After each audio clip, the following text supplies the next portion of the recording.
Bem-vindos ao segundo resumo da campanha Bastião de Marfim. Bom, direto, sem perder tempo, já vamos começar.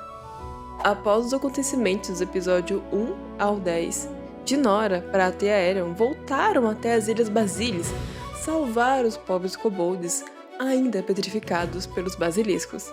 Lá encontraram um casal de nobres, chamados Ravine Headlock e Kael Headlock, patrícios de Baldur's Gate, que estavam lá com alguns subordinados, seguindo rumores que dragões azuis recém-nascidos estariam ali. Sendo eles de um culto do dragão, os aventureiros souberam que era muito importante eles terem a companhia de um dragão para subir em prestígio dentro do culto. Os nobres perceberam que os aventureiros não faziam parte do culto, e eles entraram em conflito, mas morreram executados por Dinora e Prata logo em seguida.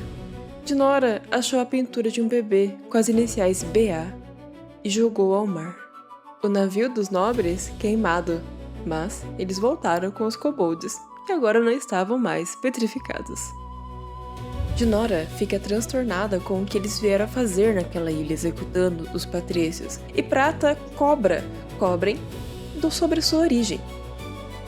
Dias depois, Cobrem chama Prata e diz ter encontrado a célula cultista perto da cova rasa de onde ele veio. Mas como é muito longe, ele sugere irem no aeronau de Babatou. Mesmo sendo extremamente perigoso, Prata aceita e ele com Aerion, Atmos, Astra e Zirk se juntam a Cobrem para achar Babatou e seu aeronau. No caminho, eles se deparam com Nur, um Golias bárbaro que estava tentando defender uma mulher chamada Kraja, de hobbies pretos, do ataque de cachorros selvagens. Após derrotar os cachorros, ela os convida para uma sessão grátis na casa de massagem onde trabalha, Carne Indomável. Prata imediatamente vai com Kraja, mas Zirk, enquanto isto, avista uma mulher de cabelos ruivos e capa branca invadindo uma casa. Todos menos Prata o seguem e eles se deparam com uma casa vazia, com quadros de uma mulher de meia idade e uma criança tiefling albina. Eles adentram um porão e são atacados pela pessoa encapuzada. Zirk vê que ela tem o rosto de sua esposa e depois de derrotar os objetos animados magicamente, ela foge, deixando muitas perguntas. Aerion pega uma caixa azul no porão e guarda para abrir depois. Após tudo isso, Cobrem decidiu deixar para outro dia a viagem até o culto. No dia seguinte, vendo que eles estavam bem tensos, Cobrem mandou eles aproveitarem a chance de relaxar na casa de massagem Carne Indomável. Astra, Atmos, Aerion, Prata, Dinora e Zirk, chegando lá, encontram com Jericho e suas massagistas. Como Prata já havia recebido a massagem grátis no dia anterior, Aerion, Dinora e Atmos foram receber as suas. Enquanto isso, um gatuno conversou com Prata, sem revelar o seu nome, falando sobre as notícias do jornal. Zirk, transtornado por não saber o que acontecia com a sua amada, por que ela havia atacado eles e por que ela não mandava mensagens, qualquer contato. Ele subiu até o segundo andar, bêbado que estava, naquela casa de massagem, e encontrou um cachorro morto-vivo. Ele atirou no cachorro, fazendo com que 2 das 3 massagistas, Priya e Anneli, ficassem hostis contra eles. Maia convenceu a Aerion a ajudá-la, dizendo que aquele lugar não era o que parecia. Aerion e Maia passaram por um caminho secreto dentro da sala de massagem e deram de cara com uma caveira flutuante, um clã flamejante. Dinora e Atmos, após enfrentar as massagistas no andar de cima, logo se juntaram a eles, escapando do combate. No segundo andar, Zirk, Prata e Astra descobriram um círculo de teleporte, e logo todos estavam no subterrâneo da casa de massagem. Eles descobriram que a casa de massagem, na verdade, era um local de adoração a Mirko, o deus maligno da morte. E muitas das massagistas obedeciam, pois seus filhos estavam de refém.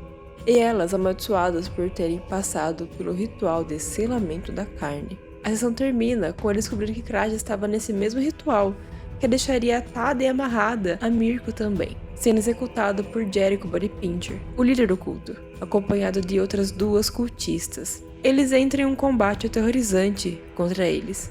Por interromper o ritual, os ossos de Kraja se tornam frágeis como vidro, e eles quase morrem para a força de Jericho. Priya trai o culto e se transforma em um zumbi, como parte da maldição do ritual.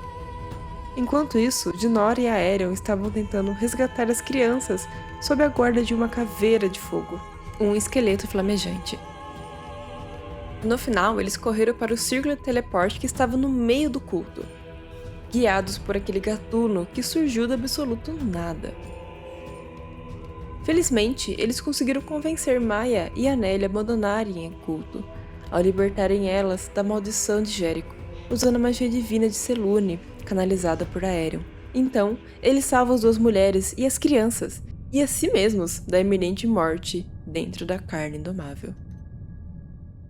Depois de 3 dias, com as mães e seus filhos já dentro da taverna, Cervo Quebrado, recebendo ajuda da guilda, e com eles se recuperando da fuga do culto, Esfarion chama Aerion, Daemon, Atmos e Dinora para desvendar o desvio de alimentos que estava ocorrendo na cidade externa de Baldur's Gate.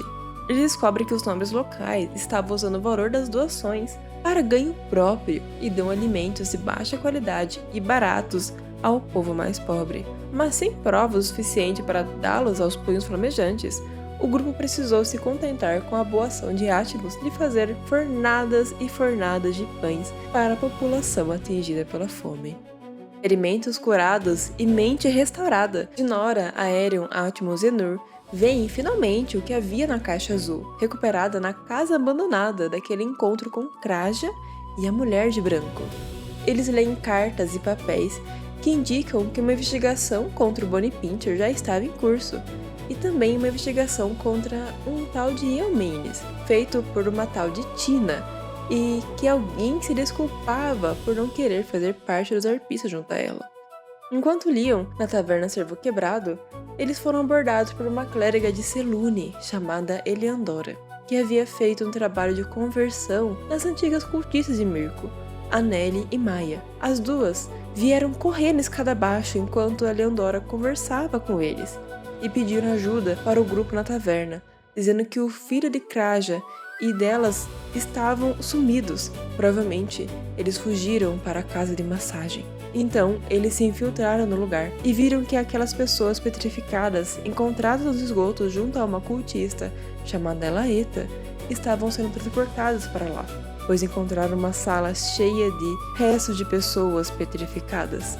O culto não parava de surpreendê-los. Aerion encontrou um convite para o baile dos Eomenes sobre a sala de jantar. Eles adentraram o subterrâneo do lugar, não perdendo foco em resgatar as crianças, enfrentando mais uma vez Bonnie Pincher, que havia trancado Kraja e seu filho Joque, e também as gêmeas Lila e Lali, dentro de uma jaula. Nur e Atmos foram pelos esgotos e deram de cara com aquela caveira flamejante. Porém, foram ajudados pelo irmão de Nur, Raisin, que misteriosamente estava lá surrupiando livros de magia.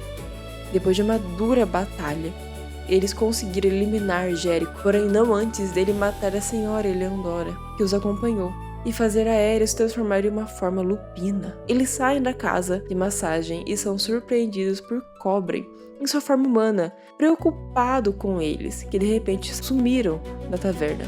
Cobre recebe uma flechada no ombro, e eles veem que foi pelo gatuno que os ajudou a sair da carne indomável antes. O gatuno foge. Tudo termina com, infelizmente, as gêmeas ficando órfãs, pois sua mãe Isla foi adepta até o fim a Jericho. Mas com Maia, Anneli e agora Kraja, e seus filhos a salvo na taverna Cervo Quebrado, elas buscam um novo recomeço para elas e as crianças em Baldur's Gate, dando um novo significado à casa de massagem e a tornando um verdadeiro lar. Mesmo com Kraja agora usando uma cadeira de rodas, todas ficaram gratas com as ações da guilda, que a salvaram da influência de Mirko. Na noite seguinte, enquanto Prata, Zirk e Daemon conversavam na taverna, falando sobre o sucesso da guilda em acabar com o culto de Mirko na cidade externa, uma encomenda estranha de galinhas chega até Glenn, o dono da taverna. Logo, as caixas com as galinhas se mostram ser, na verdade, cocatrizes, e os três acabam tendo que defender a taverna, junto aos kobolds agora vermelhos, que foram resgatados por Dinora e os outros.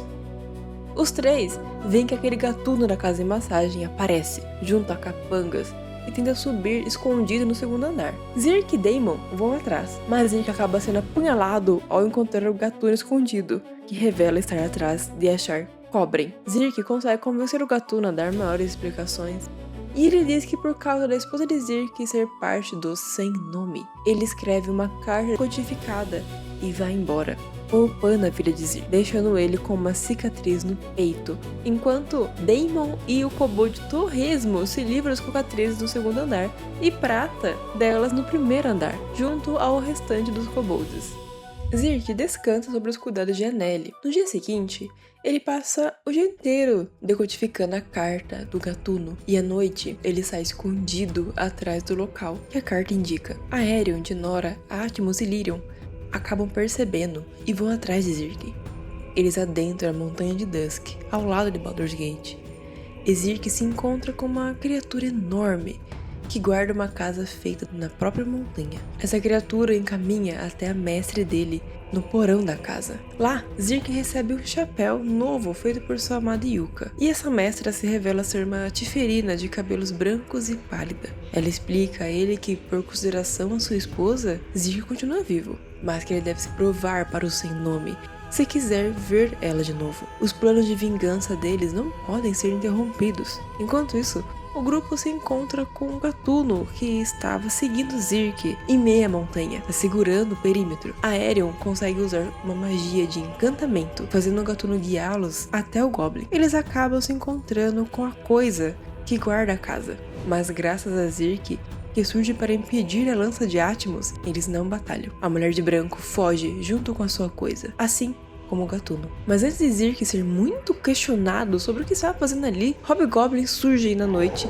e começam a atacá-los, gritando contra um tal de Cervo Branco. Eles vencem a batalha e Lyrion logo percebe que os hobgoblins foram enganados e enviados por seu pai Zárimo em retaliação à sua recusa a ir aos Nove Infernos batalhar na Guerra de Sangue. Eles retornam e Dinora e Atmos relatam suas suspeitas sobre Zirk para Cobrem. 2 dias depois, Len recebe uma carta de uma ferraria sobre a encomenda de prata estar pronta.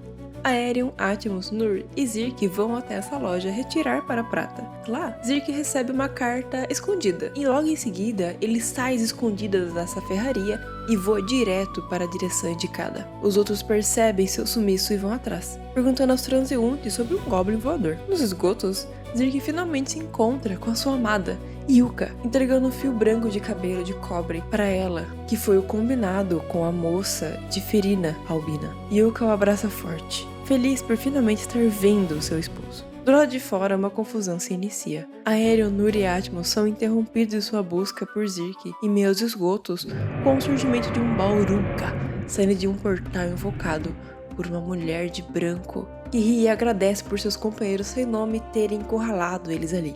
Zirk é ferido gravemente. Aerion salva com o poder de Selûne, enquanto Atmos e Nur lutam bravamente contra Drethes vindo do portal aberto e com o próprio Baurunka.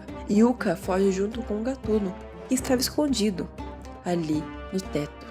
E Aerion, Atmos, Nur e Zirk derrotam o demônio e os Drethes. O portal é fechado e eles retornam para a taverna com Zirk, mudado pela conversa com Yuka, e os outros cada vez mais desconfiados das ações do pequeno artilheiro. Alguns dias depois, Cobrem pede para Aerion, Dinora, Prata e Zirk buscarem uma pedra Ion com um amigo dele, Geld. Cobrem fala para Zirk que a confiança deles está abalada, mas que Zirk ainda pode se provar um fiel companheiro da guilda. Lá eles vão então em busca desse Droll das Profundezas que vive recluso perto da Lágrima de Tempos, uma cidade.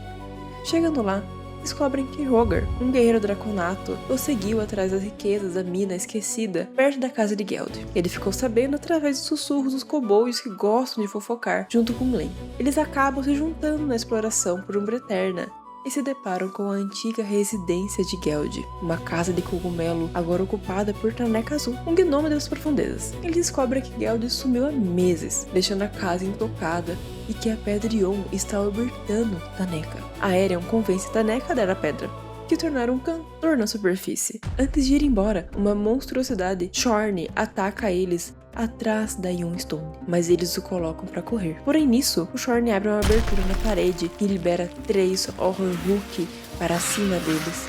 Cogumelos explosivos são ativados, queimando Dinora com bolas de fogo, Mas, felizmente, eles saem todos vivos no final. E eles ainda descobrem uma mina de ametista, abandonada pelos gnomos por causa daqueles Horror Hook. Antes de subirem para a superfície, Prata se depara com uma mulher com asas e cabelos vermelhos, olhos de fogo e porte militar. Ela disse ser sua antiga esposa e que ele, Argyros, deveria estar morto, e que não esperava encontrar ali, onde ela foi buscar uma pedra Ion. Parecendo chocada, ela foge e eles todos tornam para Baldur's Gate, com Prata muito pensativo e triste pelas palavras que ela disse sobre ele. Roger e Dinora voltam com esmeraldas no bolso felizes. Zirk com um cogumelo explosivo também em seu bolso e bem guardado. E Aerion assessorando o agora caneca azul rumo ao sucesso em Baldur's Gate. Cobre fica muito feliz com o sucesso da missão.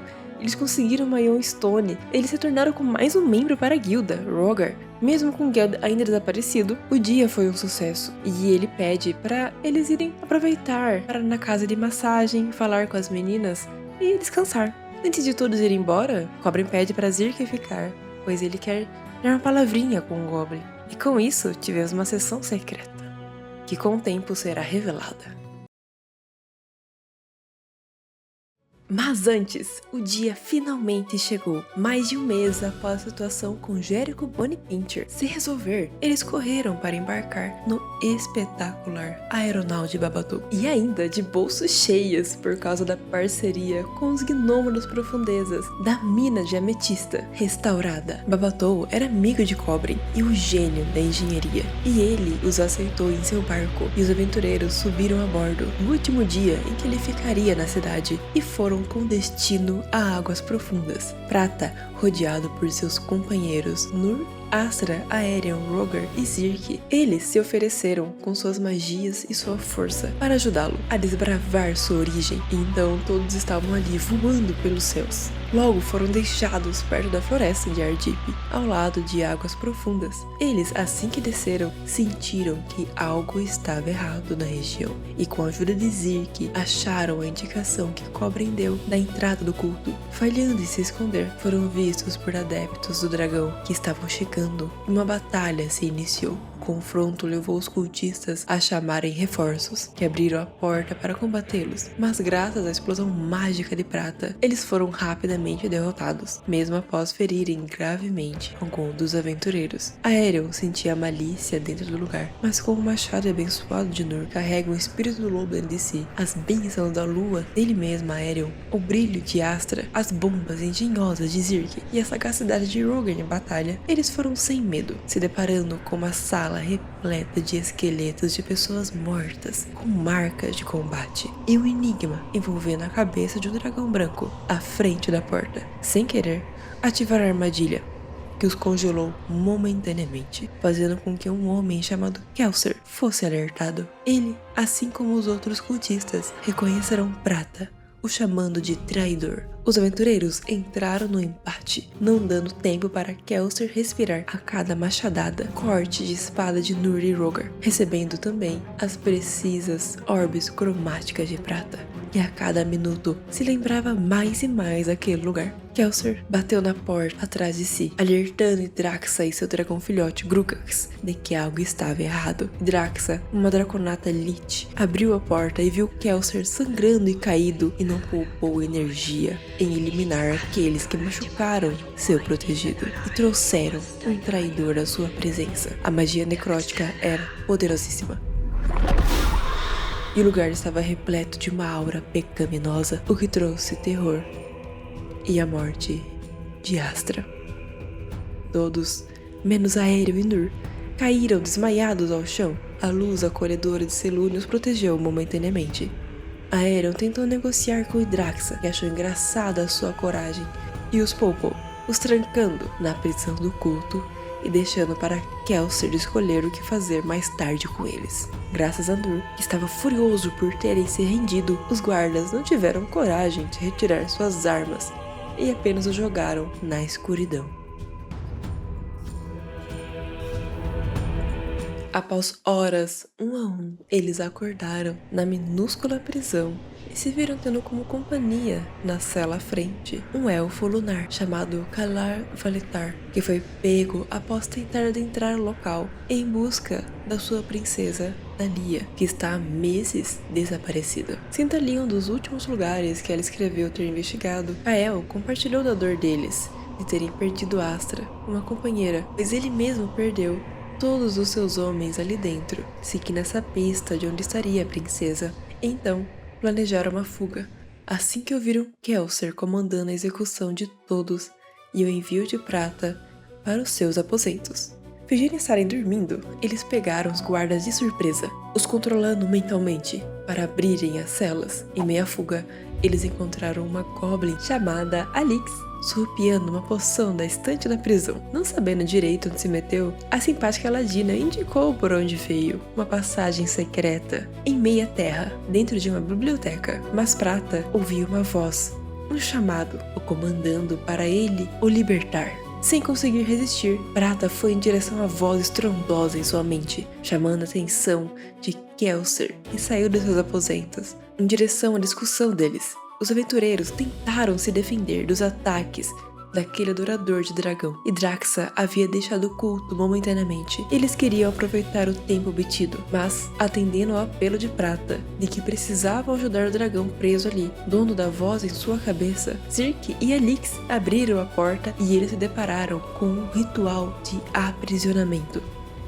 Lutaram contra os conjuradores, mortos-vivos e aparentes filhos de Draxa, até que conseguiram quebrar a concentração de todos, e a esfera se partiu, revelando um imenso dracolite de chamas azuis, fugindo em fúria. Prata imediatamente teve várias de suas memórias restauradas, lembrando que ele se infiltrou no culto, foi descoberto e preso, torturado por Kelsier, e em seguida libertado por seu amigo Arthur. Em meio ao caos da fuga, Argyrus, agora Prata, foi arremessado em direção às garras do quase morto dragão de prata, Cerebriane, a espada de platina. O choque fez ele ser perfurado pelo fraco dragão, e Prata vê que a espada de platina deu o que conseguiu de sua essência, desejando que ele trouxesse fim à sua miséria no futuro, entendendo qual seria o seu destino ali dentro. Agora liberto, o dragão soprou um sopro da morte contra seus captores e voou até o teto da fortaleza subterrânea com o objetivo de destruí-la. Eles todos correram o mais rápido possível dali, mas no caminho até a passagem secreta de Alix, Kelsier se pôs no meio, junto a Grugax, o dragão filhote negro. A arrogância e orgulho de Kelsier levaram a sua ruína, fazendo Rogar cortar sua cabeça em retaliação a tudo que ele fez a eles. E Prata viu o último brilho nos olhos daquela figura de outra vida sua. Grugax fugiu daquele desastre iminente, e eles tiveram tempo apenas de correr até a abertura secreta, e uma nuvem de poeira se elevou com a destruição total daquela célula do culto do dragão, que tentava colocar dracolites como forças supremas do mundo. Cerebriane voou pelos céus, agora em eterno conflito com seus impulsos malignos, que irão rondar para sempre sua mente corrompida pela transformação em Dracolite. Enquanto isso, os aventureiros andaram horas pelo túnel escavado, cansados e famintos, até chegarem ao subsolo de águas profundas. Aeron tentou achar alguém que pudesse ressuscitar Astra, mas muito tempo já tinha se passado, e com pesar, todos eles fizeram um ritual para ela, uma pira, como Aeron disse que ela gostaria. Kael se despediu deles e foi até a sua terra natal, Feywild, prometendo que iria voltar e queria pedir permissão da rainha, depois de fazer seu relatório, para trazer ali os aventureiros que salvaram sua vida até sua terra natal. Alix acompanhou o grupo durante sua estadia em águas profundas, feliz com a sua nova coisa brilhante que retirou do corpo do Kelsier, uma bela pedra ion, roseada em forma de pirâmide. Mestre, eu vou jogar um Chromatic Orb aqui embaixo. Primeiro que eu tô bem abismado, porque eu tô acostumado a lutar sozinho, então eu começo a olhar em volta, vendo de onde que tá vindo esse tanto de gente. Parabéns. Vocês me nada. Você é inteligente. Espera, leva o junto. Inteligentes, temos que nos ajudar. Qualquer coisa a gente vai pro bordel, mestre. Eu vou andar só um pouquinho. Aqui. Você vê que o Damon tá, tipo, meio que sentado no canto da cama, assim, com a mão na testa, tá ligado? Não tem quando você tá, tipo... Bicho que sacoleja. O resto já era tudo. Azul tá nega. Ai, não. Azul tá nega. Ah, não dele. Eu não sei vocês, mas eu não gosto nem de muito frio, nem de muito calor. 0 graus pra mim. Está ótimo. Consigo ter uma visão. Eu vou fazer a mesma coisa que eu tinha feito na última vez lá, na sessão anterior. Eu vou sair do lado que tem um murinho ali, eu vou... Surpresa! E vou em cima dele. Ok.